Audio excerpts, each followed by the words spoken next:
Now I can record both places. So welcome to the Connie G Show. Yeah, I don't feel well. You know, you get to these points, and you guys have all had them. We've all done this, where something that you ate is disagreeing with you. Something that you ingested is disagreeing with you. But you eat so much bad stuff sometimes that it could be anything. I mean, it could be my fault. It could be yesterday, I was craving buffalo wings and pizza, frozen pizza. And I know that's risky right now. I get it. There's a recall going on with half the damn frozen pizzas on the market right now. But I still went ahead and I risked it. So, could be that. Could be the wings. I cooked them. I tried to cook them in the oven, then I tried to cook them. I was going to grill them, which I tried, but it was raining out, so the grill didn't work great. And then I was going to put them back in the oven, put them in the air fryer.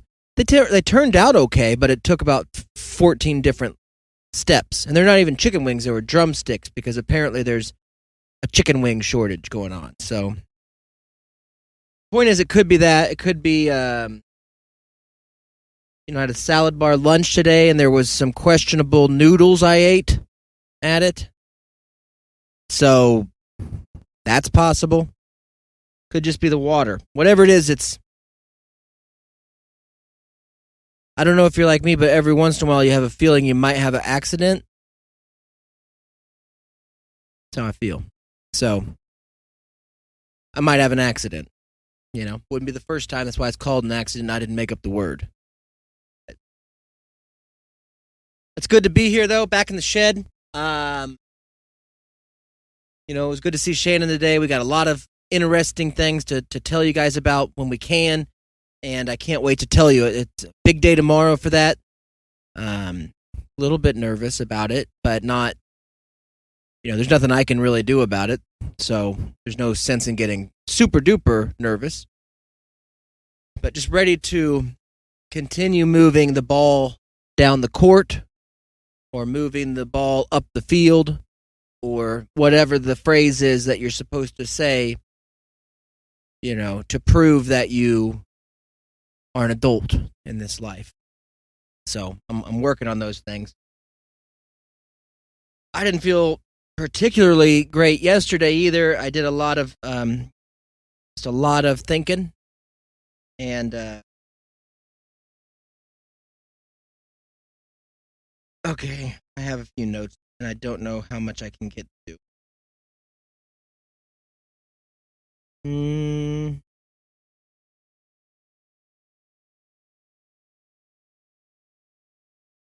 I watched a lot of news. Yesterday, whether it be CNN. I finally got up on that Today Show. It's been a while since I revisited that. They're out of touch. They don't know what's going on.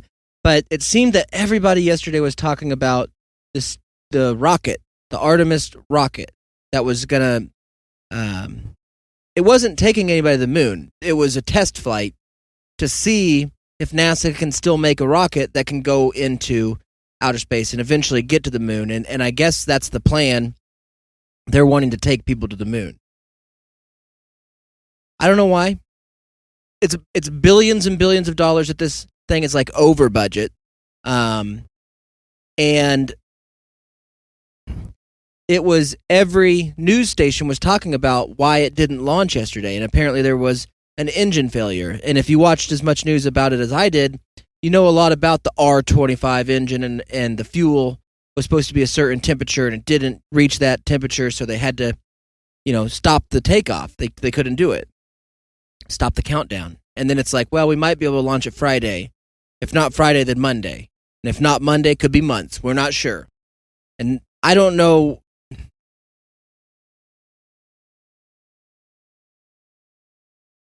Testing something that costs billions of dollars to ultimately send something that costs billions of dollars up into space to go to a place that we've already been that we're not learning anything by doing seems kind of like a waste. And it's like we're wanting to put this national pride, and I don't even know if NASA is going to be the one that actually does it, because they had a couple of those waterheads on there today talking about, well, they're hoping that the private companies, the SpaceXs of the world, will, want to be involved in it as the program moves forward, privatizing it. It's like, guys, what you're doing has no impact. I mean, you're doing something. You can't just keep being like, yeah, we're going to build a rocket and go to outer space. We've done that, dude. Yeah, I think Elon Musk sent a car out there, so it's floating around. It's zipping around out there. When I say we, I mean the country. I've done none of it. I've built a rocket, I think, or made something out of a 2-liter bottle one time, but I've never, it shot up pretty good, and I was impressed, and that was fine. I was good. I was done. Because I told myself, well, what if I make one that goes further? And somebody around me was like, well, what are you going to do if it gets out there? I'm like, I don't know, nothing. Then why would you do it? Just to see if I can do it. And that seems like what NASA does. Not all space. I don't know what it stands for, but to send a rocket that costs billions of dollars to have it come crashing down to start over again, what are we doing? And maybe that's not how any of this works, because maybe they're just shooting it up. It looks like it goes into outer space, and then it zips over to New Mexico, and then they grab it. I don't know. I'm not convinced we ever went. Sorry. I'm not trying to be a damn moon denier either. I get labeled that all the time. Oh, there goes Conrad, local podcaster, national moon denier. But I'm just saying, dude, it seems kind of fishy. Russia's in the news. Yeah, they're at war with Ukraine. Weird, but what did we do last time when we were talking about Russia? We can't have a new Rocky movie come out. We can't have Rocky 4 come out to solve the damn Cold War. So what do? If I can change, you can change. We all can change. So, hey, let's build a rocket. Where we go? Well, where did we go last time we united this country? The moon. Let's go there. Meanwhile, the private ones are like, we're going to Mars. I mean, Richard Branson, I think, is on the moon right now. He took a hot air balloon up there drinking coffee. So, here's an idea. If you're a rocket scientist, to me, that it means you eclipsed, no pun intended, you eclipsed all of the other science that you could have gotten involved in. You know what I mean? You could have focused, rather than on rocketry, you could have focused on medical or all these different things. Biological science, I don't know. And we have a lot of problems going on that maybe we could use your assistance in a different field. Be like, dog, I know you like rockets and stuff, but every time you shoot one up, nobody cares. Nothing happens down here. Because we live on, I don't know if you know this, we live on Earth. Yeah. And if we can't take everybody with us on that rocket and colonize the moon, and if the majority, like 99.9% of humanity and the remainder of humanity for the remainder of time has to stay on this planet, and we got a bunch of problems going on this planet right now, maybe we could just sit down here and kind of figure these out just a little bit. Maybe, I get it, dude, rockets are fun, but maybe if we're going to take billions of dollars, maybe we should solve some stuff on our planet. Maybe. I'm not trying to be, I'm a restaurateur. I'm a landscaper. But I don't get a government grant to go mow, grass in outer space. I'd be like, yeah, I'm pretty sure there's some grass on some other planets. I'd like to trim that up for those planets, And I feel like the government would be like, well, but nobody lives there. And I'd say, yeah, but it's my job. That's what I do. Can you give me some money to go do my thing? And maybe they'd say, yeah, that's cool. We'll find out some stuff about, come to find out, cutting grass on Mars is a lot like cutting grass here, Yeah, I'm a restaurateur. I make tacos for a living. I'm a grill cook. But I don't serve them on Earth. I just do moon tacos. Well, who gets to eat them? Nobody. Well, how does that help anything? It doesn't. That's NASA, dude. It doesn't help. And I know what they'd say, if Buzz Aldrin knew where I lived, he'd come down here and sucker punch me. But I say bring it on. Bring it on, dude. I'd like for you to sit down and tell me all the reasons, all the things that NASA has done that has helped our trajectory. Because as far as I know, we still using ships and trains to get all this packaging here, and then we put them on trucks and we drive a bunch of makeup kits and freezer meals to people's houses, and that's what people do. The new cell phone, you got some new earbuds, whatever, ear pods, and freezer foods, and that's what people want. Put some stuff on my TV, so we need the satellites. So however you guys are doing that, stealing it from a different country, I don't know how you're making the TV shows, but keep it up, and then also, make sure that I get my Simply Freshes, because I like to microwave my food, and then make sure, like if I get a makeup kit or I want some earbuds, I can get them, or maybe some new shoes. Free shipping. That's America. That's America, dude, but that's not all of America. There's also Nebraska. I don't know if you guys have ever been to Nebraska. It is north of Kansas and south of South Dakota, right there in the middle there, kind of sandwiched. So if I kind of picture like North Dakota being a piece of sourdough bread. North Dakota's sourdough bread, and then South Dakota is lettuce. Nebraska's the mayonnaise. Kansas is the ham. Oklahoma is the tomato. Maybe Kansas can be the bacon. Oklahoma can be the tomato, and Texas can be that bottom slice of bread.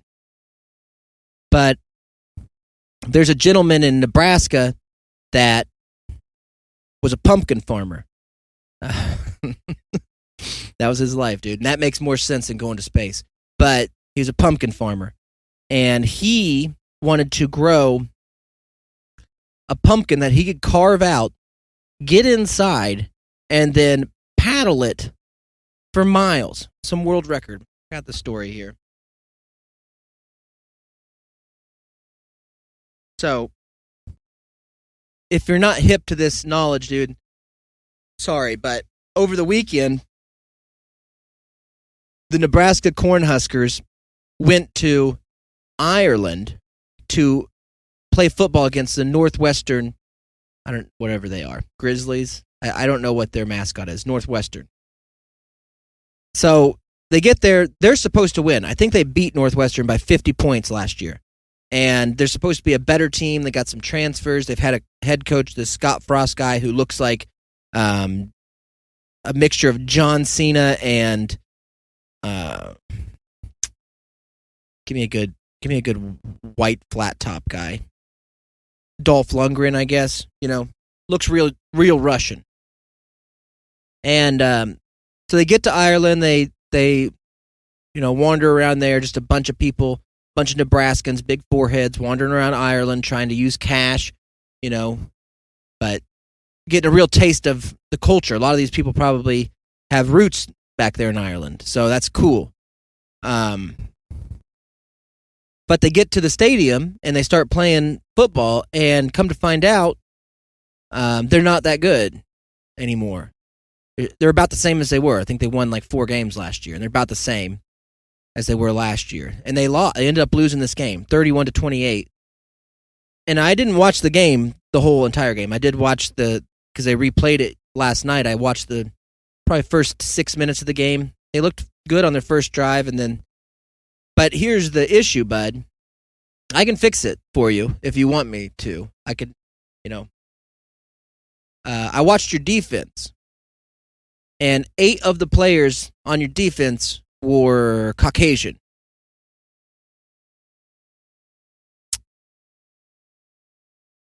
That's the problem, guys. Not saying they don't play hard, not saying that they don't, have a lot of heart, but if you want to win an athletic competition in this country, I'm sure if these Nebraskans had lined up in Ireland and played a bunch of Irish people, they'd be a lot better than them. I don't know how much American football Ireland's playing. I'm sure they got a league somehow. But if you're going to play Northwestern or any other football team that is based in America collegiately, the athletes that they're going to have are predominantly black and better athletes than white. And I'm just saying, if you want to be more competitive, look at your roster and then change it. That'll fix a lot of that problem. You'll probably win a few more games. That's just my opinion. And I only base that off of the fact that every other team that I see that wins, usually, and when I say usually, I mean every time, black players are winning those games. They're better athletes at football. I don't know why. God wanted, them to be better at football, I guess. Blessed them with these amazing talents that no matter coaching or spirit or drive, every once in a while you'll find, sure, there's a Wes Welker mixed in. There's a Christian McCaffrey that can run the ball. Those are called anomalies. They're not the rule. The rule is you want to win, get the best athlete. The best athlete in this country is Black American. That's the best football athlete that we have. So go for it, I say. Try your best. But you have better chance of carving out a pumpkin if you're a Nebraska Caucasian and floating down the river like this guy did. He floated 40 miles down the Missouri River in a 846-pound pumpkin is what he ended up doing. And when people So, a Nebraska man celebrated his 60th birthday last week by floating down the Missouri River in an 846-pound pumpkin named Berta, likely setting a new world record in the process. Dwayne Hansen, I went to school with the Hansen, not the great musical band, but with a Hansen nonetheless. He grew the giant gourd himself and set off on a 38-mile water journey on Thursday morning from Bellevue, Nebraska to Nebraska City, Nebraska, in an effort to squash the previously held 25-mile pumpkin paddle record. Hansen's nearly 40-mile odyssey, if officially verified by Guinness World Records, would cement him as the world record holder for longest journey by pumpkin boat. Berta, the gourd, boasted a circumference of 146 inches, and once Hansen scooped out the insides of the pumpkin, there was enough room for him to take his mount inside. Officials with the city of Bellevue on Facebook announced Hansen's arrival in Nebraska City last week at the conclusion of his 11-hour trip. Congratulations, Dwayne, for smashing the world record, the city wrote. We are proud that you started this record-breaking 38-mile journey in Bellevue, and it's been fun to follow along. Bellevue officials said in the post that they hadn't originally realized that Hansen himself would be accompanying the pumpkin down the river. Upon his arrival, Hansen's daughter, Morgan, told News Channel Nebraska that she was proud of her dad. I never thought he could do it. He always wanted to float the pumpkin down the river. And I'm proud of him. He did it. He's 60, and he always said, by the time I turned 65, I better have floated a pumpkin down the Missouri. Just how much he loved floating. He loved pumpkins. And Nebraska. He's always said that you can do anything you want, and how can you not believe somebody who goes out and does exactly what he wants? And I'm just so proud. All right. Hanson's journey wasn't all smooth sailing, though. He had to traverse rocky shores and shallow sand. Yeah, dog, the world is drying up. You're going to float a 850-pound pumpkin down a river? Have you seen a river in America lately? Here's what a river in America is. Sand. There used to be water. Now it's sand. Because somebody turned the heater on and stopped putting rain on it. So either he risked tipping in the water, he made it though. The point is he made it. And he said, I ain't going to do this again. I'm done with this. Really? You're done paddling pumpkins down a river? It took you till 60 to be done with that? Come on, man. Come on, Hanson. But that's Nebraska, dude. That's what I'm saying. That's Nebraska. Carving a pumpkin and floating in it, that's Nebraska. And that's why they'll never be good at football. That's why they'll never go to space, dude. You go to Nebraska and you talk about the space program, you're going to get punched in the face. Not by a Buzz Aldrin either. By a pumpkin man. By a pumpkin man. What you're going to get punched by. Space? What's that? Pumpkin. You know? We just floated a pumpkin 40 miles. You're talking about space? What is it? I'm from Nebraska. Get out of here. I'll catch you. It's like, no, you won't. No, you won't. I've seen you guys play. I'll be fine. So, you know, great effort, though. Not only by the man who achieved his goal, but by the Nebraska Cornhuskers in their attempt to be competitive on the field of battle this past weekend, the gridiron. I'll tell you something that I got to watch, though, after turning off that despicable football performance. And my daughter's been, she was watching Encanto, I think, Disney Plus, and my son was watching a Marvel movie. And, you know, usually I'll hang in there and I will watch a Disney movie with the kids, and I'll watch a Marvel movie with my boy because he really gets into it and we discuss it a lot. But after I've already seen them a couple times, the same movie, and they're rewatching because that's what children do, it's like, I gotta go. So I went to the bedroom and laid down on the bed and just kind of relaxed and watched adult or whatever I wanted to watch, which was kind of nice. It's a little bit a nice change, you know. I didn't have to wait till 11 p.m. to choose my station. And I watched the John Madden documentary that come out right before he died, that he got to actually, he was in it, clearly, but he was in it as himself at the time of the viewing. So he got to watch you got to watch him watch this, which was, I thought was an interesting way to tell his story. And most of it was just it was a very nostalgic documentary. You know, sometimes you'll get some where you learn a lot about somebody or a subject or something, but this was more reminding you of the impact that this man had on the sport of football and just the connection that he had as a broadcaster with his other broadcasters, and his connection with the game and advertising and how great he was at all that. And I just thought it was a cool game. I do not want to get, I know I can't help it, and I say that now as a young man, but, you know, that man was gigantic. Gosh, that guy was big. Not just like a robust man, like a heavy set man. I mean, the shoulders and the back of that gentleman are gigantic. I mean, you could float him down a Missouri River. Back in the day, I bet if you carved out John Madden, you could make it 60, 70 miles down the Missouri River if you're from Nebraska. You know, if you put a couple rocket engines on him, that guy's got the body to get through an atmosphere. I'd believe it then, and I'd fund that. The dude was just gigantic. And you didn't, because although in maybe his early broadcasting days at CBS, or even once they switched to Fox and he's an older gentleman, I mean, he's already coached, he's already played, he's an older guy, probably in his 60s at that time.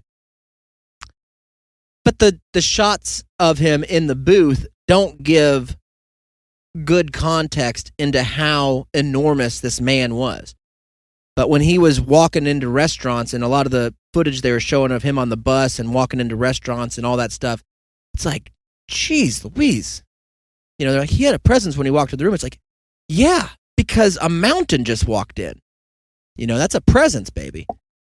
And I like it when people are, he reminds me a lot of my dad's buddy or a family friend, my dad's old partner, and who is that very similar cadence, very similar, well, maybe not similar in the way that it's a mimic of John Madden, just that the way that as a big guy, when he would walk in a room, he knew all eyes were kind of on him, and he had a sense of humor and a way of delivery that made you kind of put you back at ease. That is this guy going to be a problem? You know?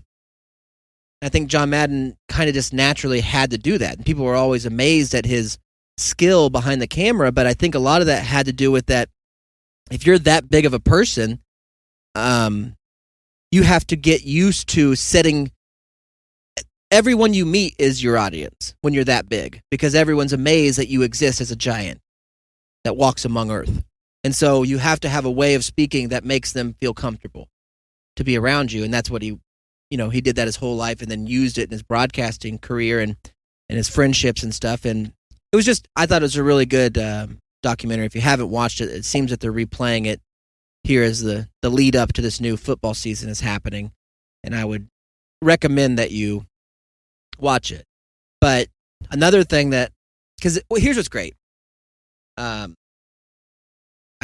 hacked and stole into my sister's YouTube TV is what I was watching. So it's like having television again. So I get to flip around channels.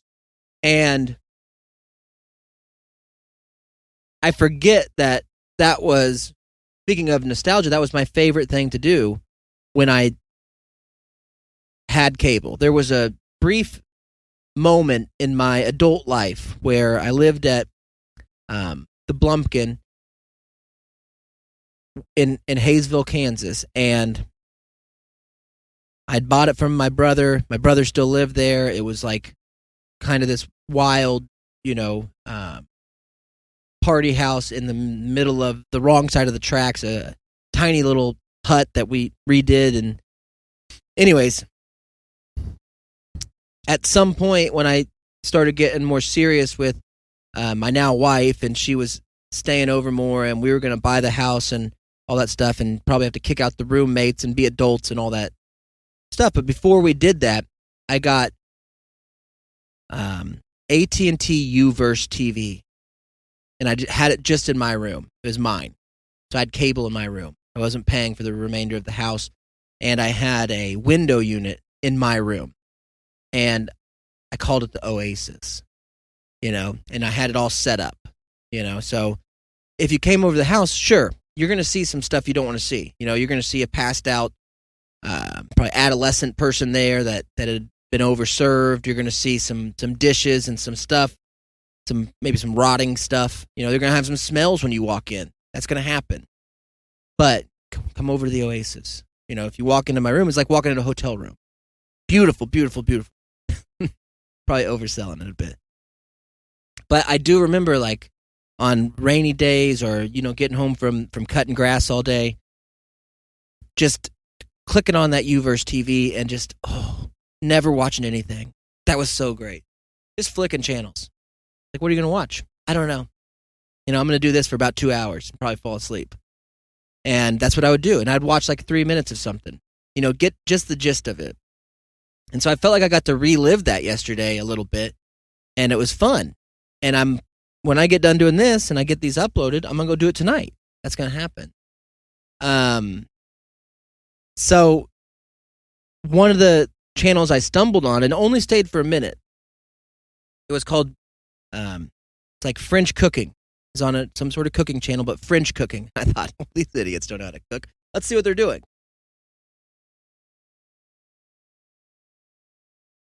And so it takes you to this guy's kitchen in France. I'm assuming. Could be anywhere. Could be New Mexico. But he said it was a kitchen in France.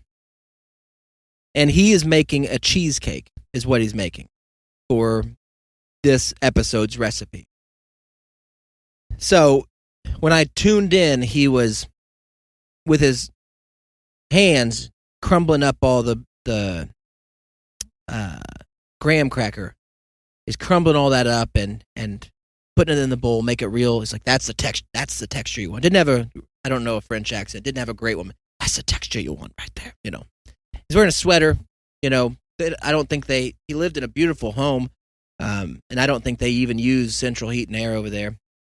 It's all, open. They don't believe in that kind of crap. So that's the texture you want. And then he kind of put it in this little cake tray that had a clamp on it. That's how you make it, I guess. You clamp it, and then you fill it up with, and he made his out of goat milk, because he has a goat farmer, lives right down the road, he said. And so what the best part about this, I don't even know how you find it, but I hope you do, because it cuts to I could use cow's milk, and I love cheesecake with cow's milk, but I also like a cheesecake with goat's milk.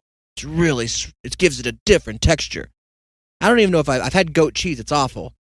But goat's milk, maybe it's not. I don't know. But maybe it's that's a French thing. But then he says, I also get my butter locally. He got a butter guy. And that's where you want to get. If you're an American that thinks that you've made it, like whatever you have, it doesn't matter if you have, stock option, all these different things. What your equity is, how much liquid capital do you have? People say this kind of crap. I don't know. All I know is if there's ever a day I got a butter guy, I've made it, dude. I'm in butter. I'm Butterman, And he's like, I get it. And they hadn't shown the butter yet. Like, I get all my butter from down the road too. I've got a butter guy. And I thought, what's this guy doing? He opens up the fridge and he pulls out this. It's not a stick of butter, dude. It is a pile. He got a pile of butter on a big tray, and he sets it down. He's like, so what you're going to want to do is you're going to just get this butter melt, and you're only going to need about half a cup, he says. And when he said it, if you have ever got a stick of butter, right, and it's those normal little Nebraska football player size wiener sticks of butter, it's about 5 inches of butter. If you've ever read the little notes on it, it's got cup marks on that butter saying that this whole stick is 1 cup of butter. And so a half would be half a stick. A little 2.5-inch stick of butter would be half a cup. This Frenchman does not know that, because he took what had to have been 3 cups if you went by the stick measurement of butter. Just big old scoop out of this pile of butter, put it in this pot, got it melted down, and then mixed in goat's milk. I don't know how he did it. Had a mixer and all kinds of crap involved. I kind of flipped in and out. But what the grossest part about this is, and I love, so far I'm with him. I don't know about goat's milk, but if you're using that much butter, dude, we're on the same page. But what got confusing is like, well, what do you top it with? And you think, at least my preference, I do enjoy cheesecake. I'm not a big sweets guy anyways, but if I was to have a cake, I like ice cream cake and I like cheesecake. And maybe just a bite. I could do a bite of either. So I'm not the greatest guy to ask on this, but this guy, when I like mine, you get the either nothing, plain, or maybe just a drizzle of like strawberry or a drizzle of raspberry. Not even the actual fruit. I don't like that on the cake. I like just the drizzle. Just enough to cut into the kind of the bitterness of the cheese part, So he put his mold in the fridge. He's like, perfect, now I can work on the topping. And all I need is, I got it right here, figs, dude. He went figs with it. And I was like, my figger, what are you doing? And I'd never seen a fig. I've seen fig Newtons, and I've talked about the figs on previous episodes, but he got the figs and he started cutting them up. And these things look like rotten, basically they're kind of, on the outside they look like rotten avocados or rotten plums. And he cuts them open, and in the inside they look worse. They look like little lizards with seeds in there. I thought, is he going to mix it all together, mash them up, make a glaze or something? No, dude, he just quartered each fig, put them in a bowl, and then took some simple syrup, put it on there. That's it. I think he might have heated it up, reduced it down. I don't know. So when he gets this beautiful cheesecake and he cuts around it and he opens the clamp off the side of the cake and he pulls the silo up and you see his beautiful cheesecake sitting there, he then takes spoonfuls. I mean, this dude loves figs. Spoonfuls of these figs. And to where it's, you can't see the top of the cake. He's like, doesn't this look beautiful? And for me, aesthetically, maybe I'm not French, maybe I don't understand aesthetics that they do, but it didn't look that way. It looked like you put a bunch of rotten grapes or something on top of a beautiful cheesecake. And at the end, he's like, then all I do is drizzle. I just drizzle some of that syrup on. It's real figgy. It's like, dude, there's enough figs on there. But, okay, at this point, what does it matter? You've ruined this cake. He cuts it into fours. Okay, that's what because he had a real small silo thing. Cuts it into fours. He's like, I'm going to take some down to, and he said the name. As if, as an audience, I should know who he's talking about. So he walks. I mean, they edited it. Like, they showed him leaving his castle and walking down a path. There's no cars in France, especially out in the country. And he's walking down. Eventually gets to railroad tracks, walks across those, and then eventually gets to this woman's plantation and walks in. She's in the barn. She's a goat milker, so it must be where he gets his milk from. And he's like, "Hey, Sandra, I made you a piece of cheesecake. Would you like to have some?" Hands her the plate. She's like, this woman looks, she did not know TV was going to be there that day. She's wearing probably what she wears every day to milk goats, which is just torn pajama shorts and a torn tank top. And, she's a French woman, and she's a very country French woman. Very Nebraska-like French woman, I would say. Dirty knees and elbows. And before she even bites it, so good. Like, that's the French for you, dude. This guy walked 3 miles to carry you this fig-ruined cheesecake, but at least take a bite first. She did take a bite, and once she did, she's like, that actually is pretty good. It's like, yeah, you didn't have to be mean about it, I didn't have to walk this 7 miles to bring it to you.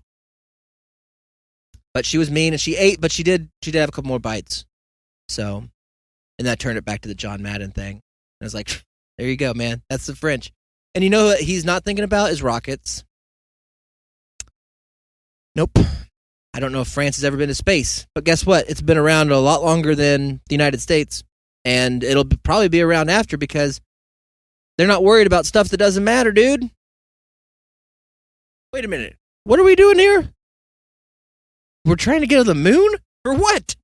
Is there anything up there? Is there goats up there? Is there cheese up there? Is that thing made of cheese? Then I'm going. Is that moon made of cheese? You tell me that right now, because I'll go. But you're telling me it's made of dust?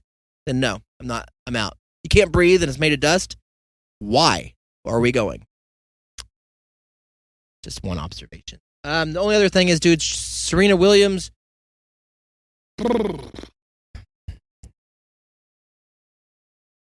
It's okay. You were the best that ever was. You were the best that ever will be. Just, it's okay. You can be done. She is built a lot like John Madden. And I think she's beautiful. I think John Madden's beautiful, though. So, and I'm not French. But she is built a lot like John Madden. It's just so... It's funny because if you look at the 20 years ago, when she was, 20, she still seemed more John Madden-y, but she seemed bigger than the competitors that she was, because there's no weight class in tennis. There's no, maybe there should be, because she might be one of our first, she's got a little bit of testosterone problem, I think. Maybe not a problem, but a difference, I would say, to her competitors. But now she walks out and I think they were playing like Jethro Tull or, Queensryche or I don't know what song they were playing as she walked into the U.S. Open tennis match. But, she took off one jacket, and I thought, well, maybe there's less person in there. Maybe that jacket, maybe it's a big jacket. It wasn't, dude. It's tight. And she took off the jacket, just a ginormous woman, strong, sturdy, powerful, but ginormous. And she started playing. And I felt so bad for the person that's against her, because you got to be standing there being like, okay, I'm getting ready to play tennis against a woman, and I've seen her before, but then when she comes out there, she's got like, holy smokes, how in the world can I send a ball back? It'd be like playing catch with Randy Johnson. You know what I mean? Like the Big Hurt, I think that was, or the Big Heat, or whatever that guy's nickname was. This guy throws 120 miles an hour, and you're 8. What? Go play catch with them? Is he gonna take it easy on me? No. This is his last match. He's gonna really try. I don't want to play, But hats off to both of those women for doing their best out there. And I didn't watch much of it. I was more intrigued in where this French guy was going with this pile of butter. But hats off to the tennis still going on. So, shout out to my boys down there in Mississippi, B. Favre. I know you guys are flooding out. I don't know if your farm's in it, Favre, but keep your head above that water, dude. And then also find some water to drink, because apparently that's an issue too. So, the whole country is flooded this year. Nobody's talking about, or not enough, I don't think. The fact that the desert flooded, but it was also simultaneously the driest it's ever been, and Lake Mead's drying up. The fact that Dallas was just underwater, and now some town in Mississippi's underwater, and it's like, should we be underwater right now? Maybe, I don't know. Maybe I'm wrong. Maybe it happens every year, but it seems weird. So, I try not to read too much into that stuff, or I read a lot into it. But either way. I'm going to get out of here. If you guys like the show, thank you. That's step 1. Step 2 is subscribe to it. You can subscribe on the Connie G Show. On Spotify or iTunes. I'll release the audio, sometimes the video. I don't know how that works. You can subscribe to Con Radio on YouTube. That's where this video episode will be, at Con Radio. I put all the Connie G shows there. I put all those guys from Wichita's there. I put all of the OK Taco Show there. And Monday morning papers, or middle of the road papers, I need to talk with Coach Casey from those guys from Wichita. He hosts that show now. Him and TJ do a great job, and if they want to do, before they get so many episodes, I need to pull them onto Con Radio too. It all kind of comes out of the same studios and creative, who are all buddies, and if any of that stuff can help each other, we should be doing it. So I guess what I'm saying is, if you like this show, you can subscribe to just this show, the Connie G Show. But if you like it so much, check out Con Radio. It's got this and everything else. So most of it's free. There is some premium content, and we're going to be doing more and more premium content in the future, but there will still always be a free side for everything. And I appreciate all of, been getting a lot of views. Things, for whatever reason, I hit the right rhythm on something, and so hopefully that continues. It continues with your help. We don't have anybody. I can't look at a producer. No, it's me. It's Casey when he's doing his show. It's, me and Shannon when we're doing the OK Taco Show. Maybe that shows. It probably shows. But in order to change that, to start building jobs in this industry of creativity, we need your help. We need to know that we can do this. And that just is as simple as subscribing, reviewing, liking the show, sharing the show. And that's as easy as it can be. So, subscribe to the Connie G Show, subscribe to Con Radio if you haven't already, and spread the word. And with that being said, don't let your meatloaf